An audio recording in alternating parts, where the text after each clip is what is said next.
नमस्कार साथियों, कैसे हो आप सभी।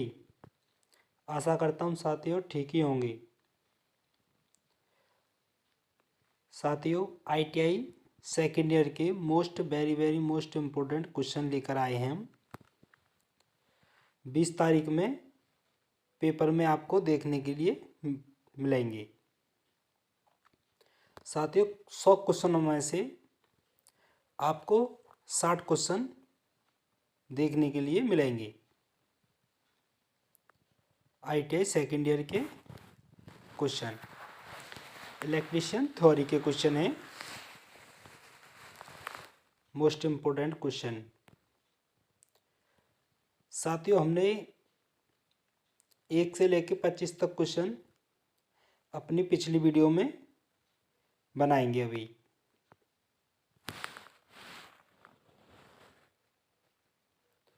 क्वेश्चन स्टार्ट करते हैं। 26 क्वेश्चन। व्हेन वाइंडिंग में ए बराबर पी, वी ए बराबर 2, सी ए बराबर जेड, डी ए बराबर 4, तो इसका राइट आंसर है ए बराबर पी। इसका राइट आंसर है ए। अगला क्वेश्चन, किसी ट्रांसफार्मर की अधिकतम दक्षता कब होती है? आयरन लॉस और कॉपर लॉस समान हो, एडी करंट लॉस और हिस्टेरिस लॉस के समान हो, आयरन लॉस और कॉपर लॉस से कम हो, आयरन लॉस कॉपर लॉस से अधिक हो। तो इसका राइट आंसर है सी, आयरन लॉस कॉपर लॉस से कम हो। इसका राइट आंसर सी। अगला क्वेश्चन 28, किसी ट्रांसफार्मर में निम्न में से क्या नहीं बदलता? किसी करंट, वोल्टेज, फ्रीक्वेंसी, ये सभी। साथियों, ट्रांसफार्मर क्या नहीं बदलता? फ्रीक्वेंसी नहीं बदलता। इसका राइट आंसर है सी। अगला क्वेश्चन, और हमारे इंडिया के अंदर 50 हर्ट्ज फ्रीक्वेंसी है, यह ध्यान रखना। अगला क्वेश्चन, किसी ट्रांसफार्मर में तांबे की हानि को निम्न में से किस से रोका जा सकता है? कोर सामग्री को बदलकर, कोर को लैमिनेट करके, वाइंडिंग के प्रतिरोध को कम करके, उपयुक्त में से सभी। तो इसका राइट आंसर है कोर को लैमिनेट करके। इसका राइट आंसर वी। क्वेश्चन के अनुसार राइट आंसर बी मारेंगे। अगला क्वेश्चन, ट्रांसफार्मर के किस वाइंडिंग में सबसे अधिक टर्न होते हैं? Low voltage winding, high voltage winding, winding turn की संख्या पर निर्भर नहीं करती, उपयुक्त में से सभी। तो इसका राइट आंसर है V, high voltage winding. Question के अनुसार राइट आंसर बी मारेंगे। अगला क्वेश्चन, डीसी मोटर के लैप वाइंडिंग में हमेशा ब्रशों की संख्या होती है खम्भों की संख्या से दोगुना, खम्भों की संख्या के बराबर, खम्भों की संख्या से अधिक, 2। तो इसका राइट आंसर है खम्भों की संख्या के बराबर। क्वेश्चन के अनुसार ए बराबर पी। इसका राइट आंसर है बी, खम्भों की संख्या के बराबर। अगला क्वेश्चन, ट्यूबलाइट में चौक देने का क्या उद्देश्य है?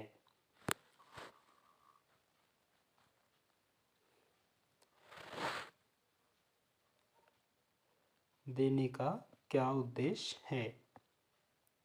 तो इसका राइट आंसर है डी, करंट की मात्रा को उचित मात्रा में सीमित करना। क्वेश्चन के अनुसार राइट आंसर डी मारेंगे। अगला क्वेश्चन 33, ल्यूमेन प्रति वाट इकाई है।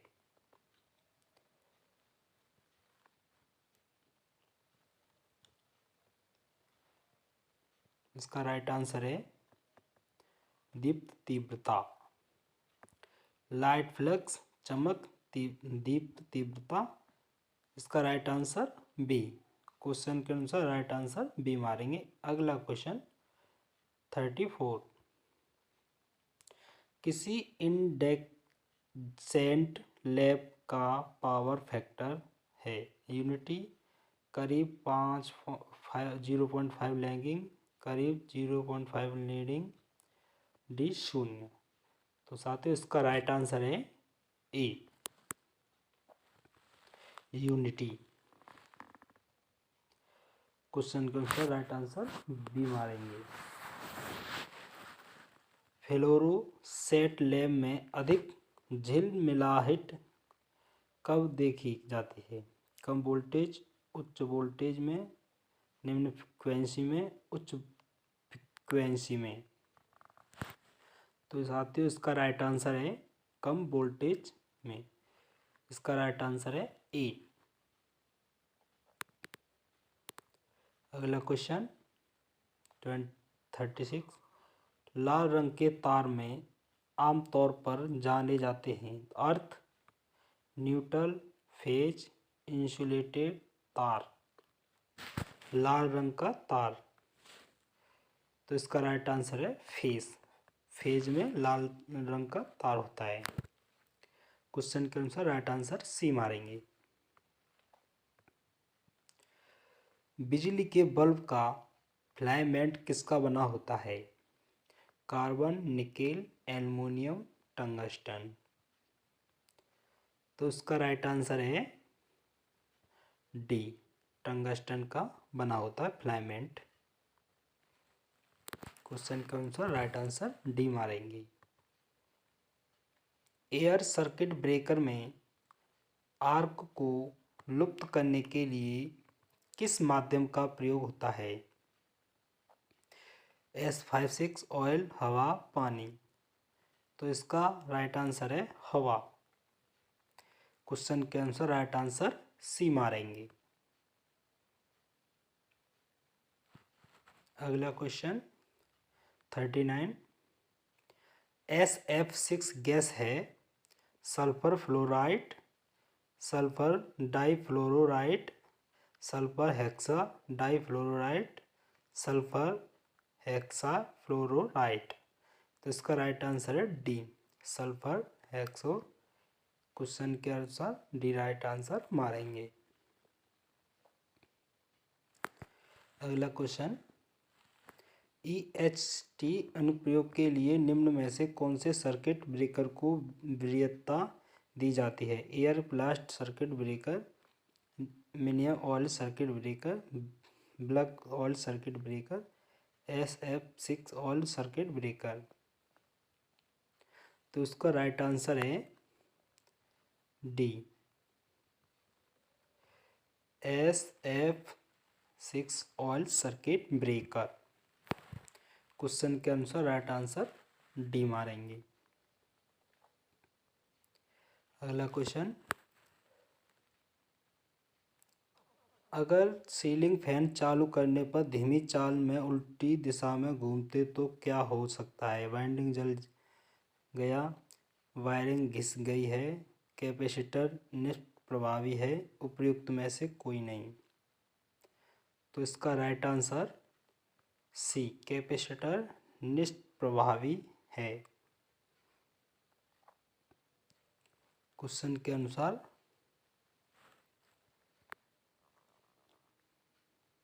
हाँ सी राइट आंसर है, निष्प्रभावी है। क्वेश्चन के अनुसार राइट आंसर सी मारेंगे। अगला क्वेश्चन 42, सिंक्रोनस मोटर का संचालन निम्न में से किस पर किया जा सकता है। केवल लैगिंग पावर फैक्टर पर, केवल लैगिंग पावर फैक्टर पर, केवल यूनिट पावर फैक्टर पर, केवल लैगिंग, लीडिंग और यूनिटी पावर फैक्टर पर। इसका राइट आंसर है डी, लैगिंग, केवल लैगिंग, लीडिंग और यूनिटी पावर फैक्टर पर।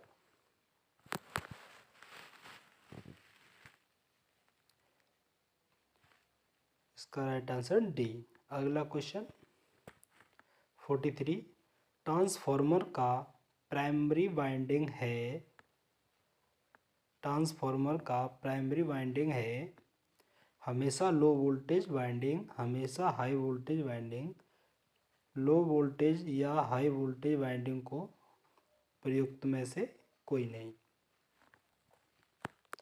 इसका राइट आंसर है बी, हमेशा हाई वोल्टेज वाइंडिंग। क्वेश्चन के अनुसार राइट आंसर बी मारेंगे। अगला क्वेश्चन 44, सॉलिड एंगल की इकाई है steradian, radian, degree, lux. Question के अनुसार राइट आंसर, इसका राइट आंसर है ए, स्टेरेडियन। क्वेश्चन के अनुसार राइट आंसर ए मारेंगे। अगला क्वेश्चन 45, अगर किसी विशेष अनुप्रयोग में हाई स्पीड और टॉर्क की जरूरत हो तो निम्न में से कौन से मोटर को वरीयता दी जाएगी? Universal motor, saddle pole type motor, capacitor start motor, capacitor start और रन मोटर,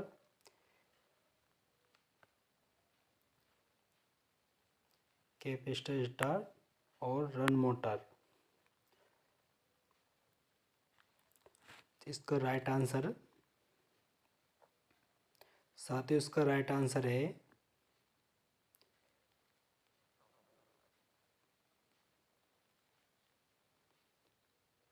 इसका right answer universal motor. Question के अनुसार राइट आंसर ए मारेंगे। अगला क्वेश्चन 46, छत के पंखे प्रयोग होता है slip phase motor, capacitor start motor से run motor, universal motor, capacitor start motor. छत के पंखे में प्रयोग होता है, इसका राइट आंसर है कैपेसिटर स्टार्ट मोटर। क्वेश्चन के अनुसार राइट आंसर डी मारेंगे। अगला क्वेश्चन है 47, किसी 3 फेज इंडक्शन मोटर के प्रत्येक फेज की वाइंडिंग में फेज के कोण का अंतर निम्न में से कितना होता है? ए है 90 अंश, बी 120 अंश, सी 180 अंश, डी 360 अंश। 3 फेज की बात, 3 फेज में 120 अंश होता है।